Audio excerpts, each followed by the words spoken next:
प्रिय छात्रों, आज की इस वीडियो में हम बात करने वाले हैं श्रम विभाजन और जाति प्रथा चैप्टर के बारे में, जो कि हिंदी का है कक्षा 10वीं के। तो आइए, इस चैप्टर के सारे ऑब्जेक्टिव को हमने कलेक्ट किए हैं।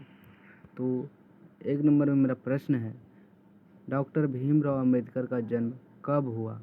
तो 4 ऑप्शन दिए हैं। इस 4 ऑप्शन में कोई एक आंसर होगा इसका। इसी प्रकार एग्जाम में भी दिया रहता है। तो आइए, इसका आंसर हम जानते हैं।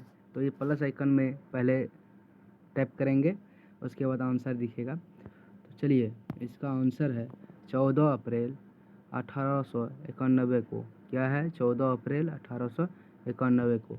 इसी प्रकार दूसरा प्रश्न है मेरा कि श्रम विभाजन और जाति प्रथा के लेखक कौन है? श्रम विभाजन और जाति प्रथा के लेखक कौन है?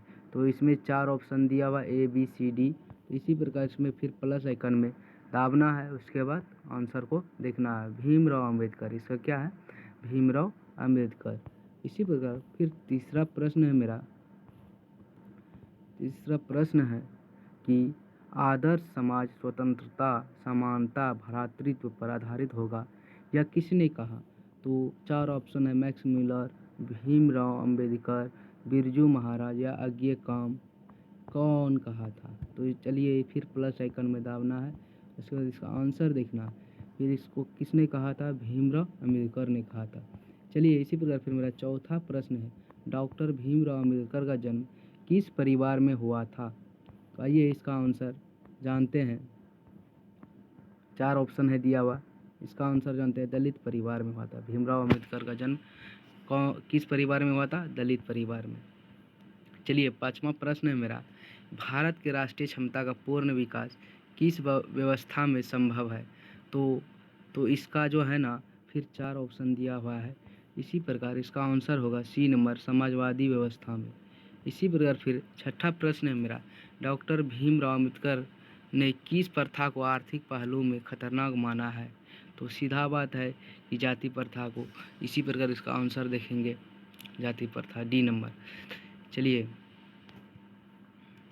मेरा 7वां प्रश्न है, डॉक्टर भीमराव अम्बेडकर का जन्म कहाँ हुआ था? डॉक्टर भीमराव अम्बेडकर का जन्म कहाँ हुआ था?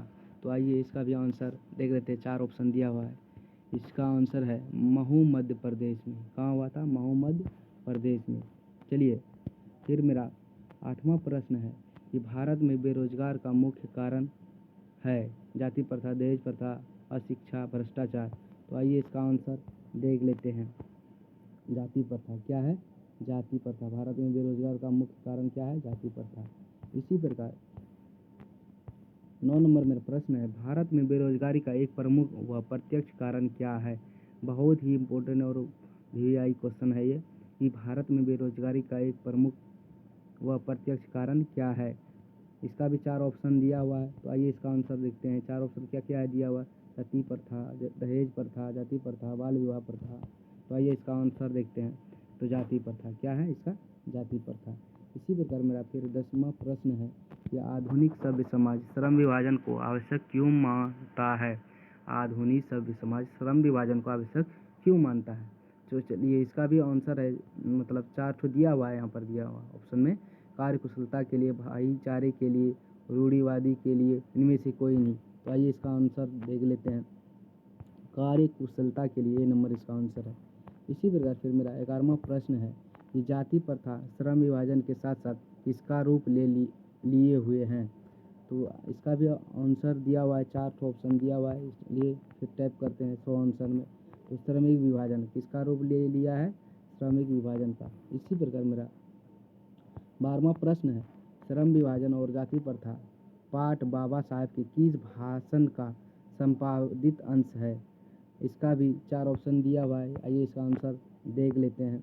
तो आंसर है एनिहिलेशन ऑफ कास्ट। क्या है? Annihilation of caste. याद रखना है, बहुत ही इंपॉर्टेंट क्वेश्चन है।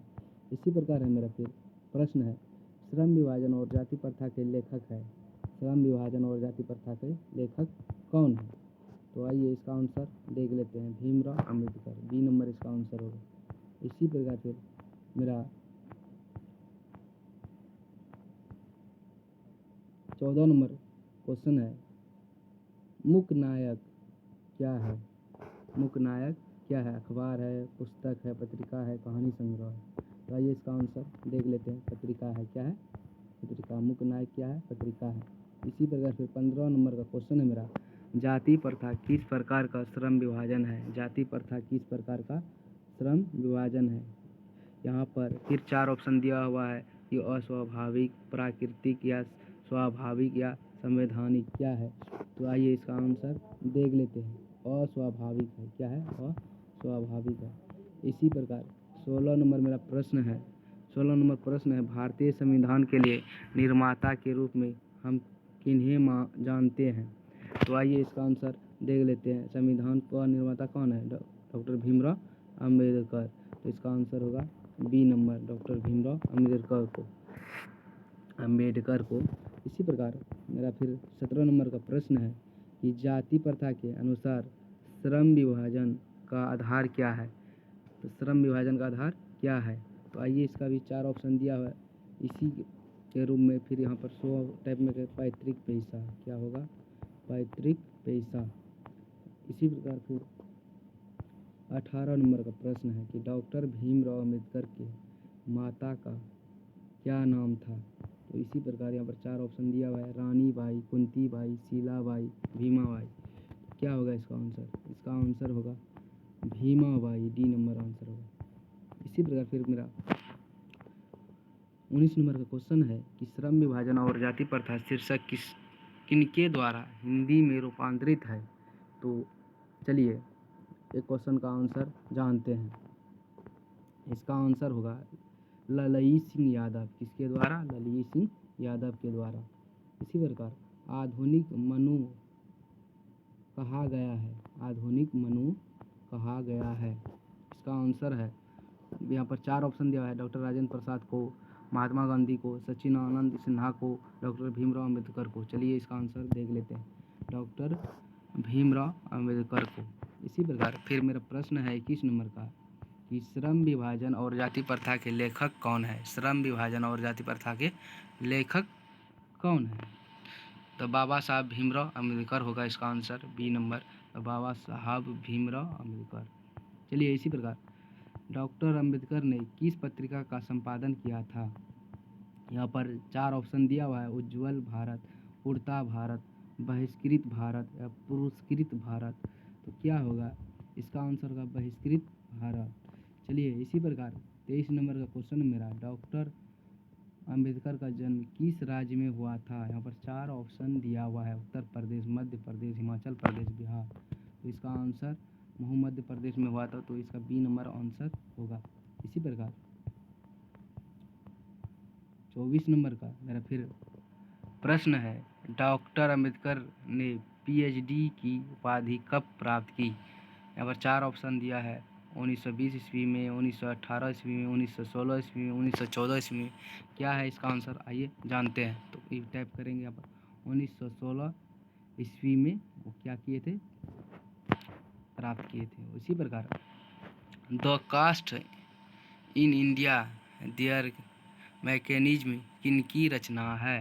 तो यहाँ पर 4 ऑप्शन दिया हुआ है, भीमराव अम्बेडकर की, राम मनोहर लोहिया की, महात्मा गांधी की, सुखदेव की। तो आइए इसका आंसर जानते हैं। इसका आंसर होगा भीमराव अम्बेडकर की। इसी प्रकार 26 नंबर का मेरा प्रश्न है कि पेशे का दोषपूर्ण पूर्व निर्धारण करती है श्रम विभाजन, जाति प्रथा, प्रत्यक्ष या लोकतंत्र। आइए इसका आंसर जानते हैं। तो जाति प्रथा। क्या होगा इसका आंसर? जाति प्रथा। इसी प्रकार मेरा 27 नंबर का क्वेश्चन है, आर्थिक पहलू से भी जाति प्रथा है लाभदायक, अनुकूल, हानिकारक, इनमें से सभी। आइए इसका आंसर जानते हैं। हानिकारक। क्या है? हानिकारक। इसी प्रकार 28 नंबर का मेरा प्रश्न है कि डॉक्टर भीमराव अम्बेडकर की रचना है। क्या है? संत परंपरा और साहित्य, the caste and fall of the Hindu women, विचार और वितर्क, भारतीय विलिपियों की कहानी। क्या होगा इसका आंसर? देख लेते हैं। The right and fall of the Hindu women, ये होगा बी नंबर आंसर। इसी प्रकार 29 नंबर का प्रश्न है मेरा, ये आधुनिक सभ्य समाज कार्यकुशलता के लिए आवश्यक मानता है श्रम विभाजन को, धन विभाजन को, जन विभाजन को, जाति विभाजन को। आइए इसका आंसर जान लेते हैं, श्रम विभाजन को। इसी प्रकार 30 नंबर का प्रश्न है मेरा, डॉक्टर भीमराव अम्बेडकर की रचनात्मकता के प्रेरक व्यक्ति थे महात्मा गांधी, ज्योतिबा फुले, गोपाल कृष्ण गोखले या स्वामी विवेकानंद के कौन सा आदमी था? तो आइए इसका आंसर जान लेते हैं, Jyotiba Phule, B number answer होगा। इसी प्रकार मेरा 31 नंबर का प्रश्न है, किनके प्रोत्साहन पर बाबा साहेब उच्चतर शिक्षा हेतु न्यूयॉर्क गए? काशी नरेश, पाटियाला नरेश, बड़ौदा नरेश या दरभंगा नरेश? आइए इसका आंसर जान लेते हैं, बड़ौदा नरेश के अनुसार। उसी प्रकार 32 नंबर का मेरा प्रश्न है, बुद्धा एंड हिज धम्म के लेखक कौन है? इसी प्रकार इसका आंसर जान लेते हैं, 4 नंबर यहाँ पर 4 ठो दिया हुआ है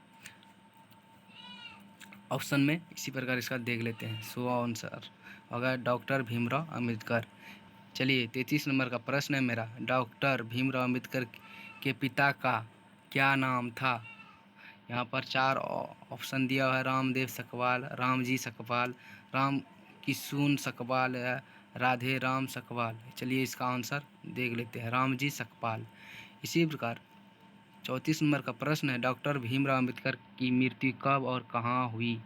तो आइए इसका आंसर जान लेते हैं, वह 1956 में दिल्ली में हुआ था। कहाँ हुआ था? दिल्ली में।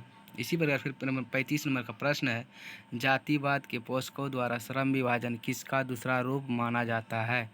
मजदूरी प्रथा, जाति प्रथा, बाल मजदूरी प्रथा या समरसता का? तो आइए इसका आंसर जान लेते हैं, जाति प्रथा का, बी नंबर आंसर होगा। 36 नंबर का मेरा प्रश्न है, डॉक्टर अम्बेडकर का वार्ड में हिंदी के कितने खंडों में प्रकाशित हो चुकी है?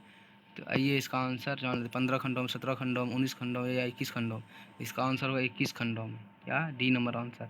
इसी प्रकार 37 का मेरा प्रश्न है, लेखक की दृष्टि में विडंबना की बात क्या है? यहाँ पर देख लेते हैं, जातिवाद के पोषकों की कमी नहीं, या जातिवाद के पोषकों का नगण्य, आर्थिक दृष्टि से जातिवाद उचित है, जातिवाद लोकतंत्र के विरुद्ध नहीं है। तो आइए इसका आंसर ए नंबर है। तो क्या है? जातिवाद के पोषकों की कमी नहीं है। इसी प्रकार फिर 38 नंबर का प्रश्न है मेरा, कि डॉक्टर अम्बेडकर की दृष्टि में भाईचारे का वास्तविक रूप कैसा होता है? दूध और शक्कर के मिश्रण की तरह, दूध और पानी के मिश्रण की तरह, तिल और तंडुल की मिश्रण की तरह, पानी और नमक के मिश्रण की तरह? तो इसका आंसर होगा दूध और पानी के मिश्रण की तरह, बी नंबर आंसर। चलिए 39 नंबर का प्रश्न है मेरा, भारत की जाति प्रथा की विशेषता है, यह 4 ऑप्शन दिया हुआ यहाँ पर, यह रोजगार वर्धक है, यह श्रमिक का स्वाभाविक विभाजन है, यह श्रमिकों का अस्वाभाविक विभाजन है, यह वर्ग विभेद दूर करता है। तो आइए इसका आंसर जान लेते हैं, यह श्रमिक का अस्वाभाविक विभाजन है। इसी प्रकार का ये लास्ट मेरा प्रश्न है, कि लेखक की दृष्टि में आदर्श समाज कैसा होना चाहिए? तो आइए इसका आंसर जान लेते हैं। इनमें से 4 ऑप्शन है, जिसमें स्वतंत्रता, समानता और भारतीय का भाव हो, जिसमें सभी धनी हो, जिसमें सभी पढ़े लिखे हो, जिसमें सभी स्वस्थ हो। आइए इसका आंसर जान लेते हैं। इसका आंसर होगा कि जिसमें स्वतंत्रता और समानता और भारतविद का भाव हो। तो आशा करते हैं कि यह ऑब्जेक्टिव क्वेश्चन आप याद कर लेंगे, और चैनल पर नए हैं तो इस चैनल को ज़रूर सब्सक्राइब कर लेंगे, और वीडियो को शेयर भी कर देना है। तो आइए आगे इसे ऑब्जेक्टिव क्वेश्चन आते रहेंगे इस चैनल पे। धन्यवाद।